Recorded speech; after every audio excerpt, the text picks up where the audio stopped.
What up, everybody? Third Era back at it again. All right, so this is just some extra content I have. Wanted to share with you guys some Christmas goodies. So without further ado, let's get into it.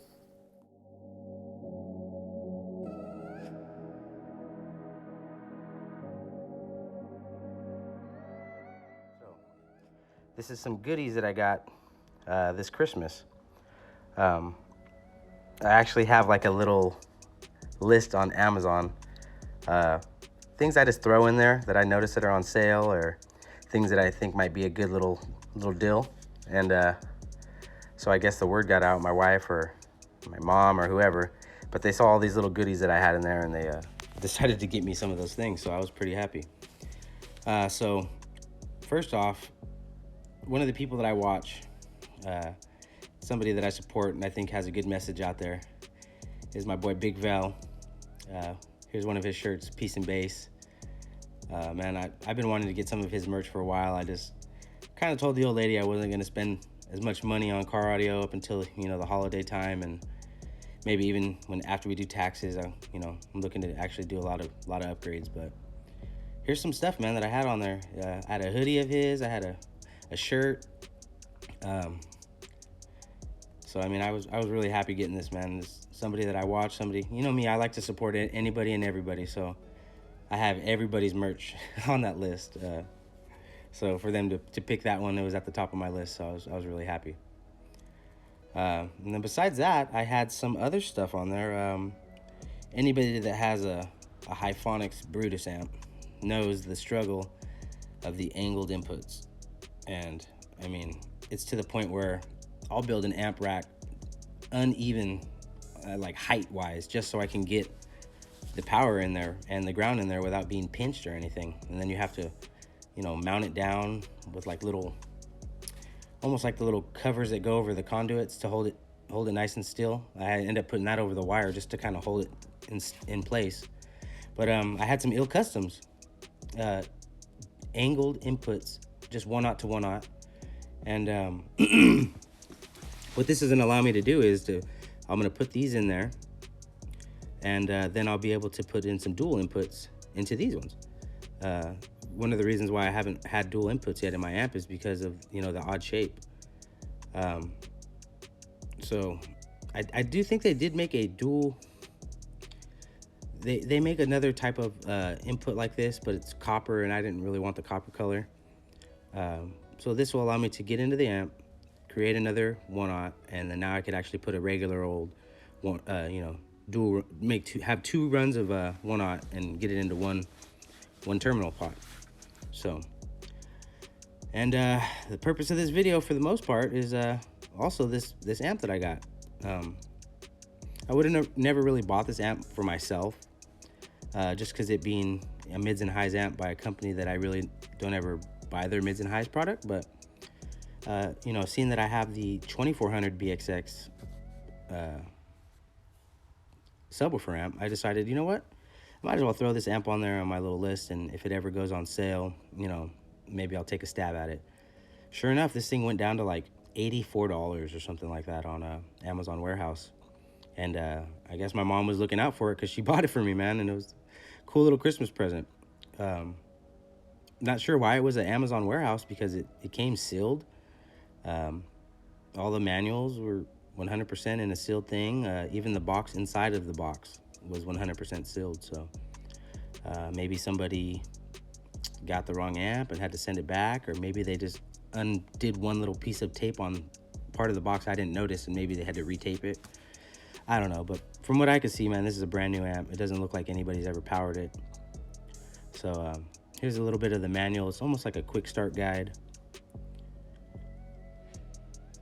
You can pause and take a zoom in there. It really doesn't give you any specs on there, but what it does give you is some information on what size fusing, because this for their bigger amps and for this amp, as well as just how to hook it up, what steps you should go about, when you should disconnect your battery. And before I forget to say, this is the Hifonics 800.4 BXX model.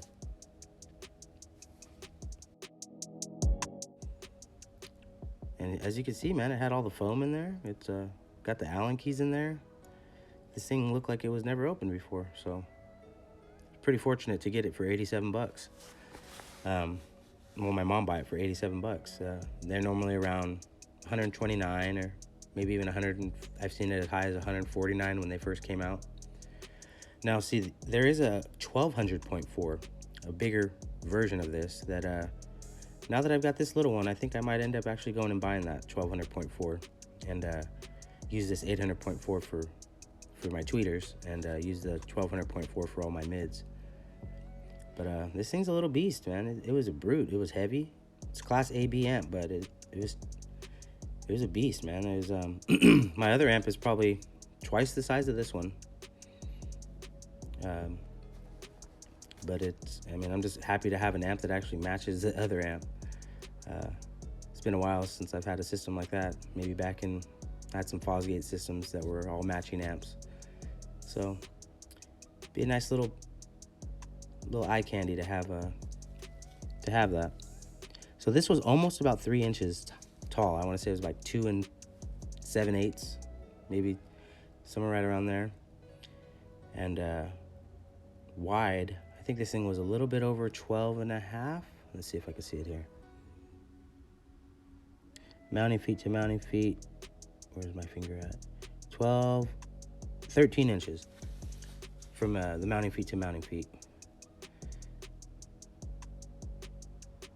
You know what? I didn't get the other dimension from left to right there. Maybe I'll add it into the description. I can't believe I forgot to measure that part. But from what I could see, it's probably about 8.5, 9 inches, but I'll put in the for sure measurement in there. So on this amp, one of the cool things I liked about it is it has a ability to, you know, run the channels 1 and 2 and channels 3 and 4 with separate RCAs, and it also has a pass-through. So the way that this amp works is if you only had one set of RCAs coming out of your head unit, you go ahead and put it into channels 1 and 2, and then you can take an RCA right out of the out on this amp and then run that into channels 3 and 4, and then you could run all 4 of the channels with only one set of RCAs. And also on this amp, you have the ability to run low pass, full, or high pass on both sides of the amp. Some amps usually only allow you to do it on one side. If you were gonna say bridge, have a subwoofer on one side and run your mids and highs on the other. This one actually allows you to run it on low pass on both sides if you wanted. So besides that, I actually went and got a lot of the wire I have and really wanted to do a proper test on what size fits in all this stuff. So first up was the 16 gauge, then I had 14 gauge, then I had 12 gauge, then I have 10 gauge, and then I have 8 gauge. And believe it or not, man, this thing took all of them. Even the 8 gauge I had, it was really, really tough to get in there. I mean, I had to like push it down really hard and twist it and slowly twist it into the terminal, but it went in there. In the manual, it states that it's only 10 gauge. So, but I mean, I got some that's 8 gauge Rockford Fosgate wire that I was using to stick in there. So it's OFC.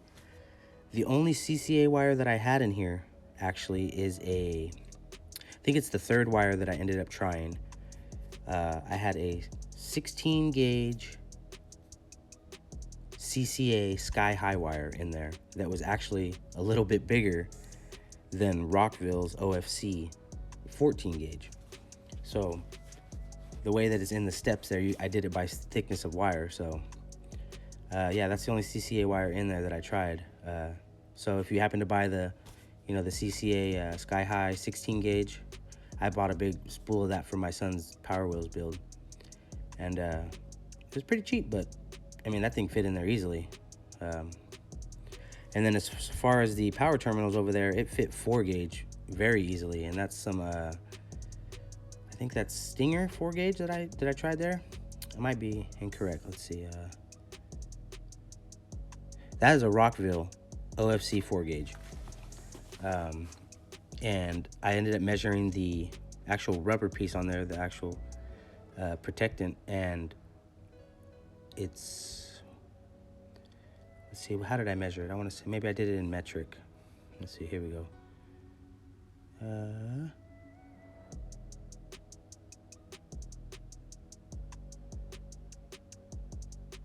Yep. So it's 1. Okay. Man, I'm pretty surprised. So that's a little bit bigger than 1 then. Okay. So the jacket on the outside of the 4 gauge is still not as big as the inside diameter of a 1/0. So, well, you could, I'm sure you could fit some sky-high 4 gauge, even though theirs is a little oversized.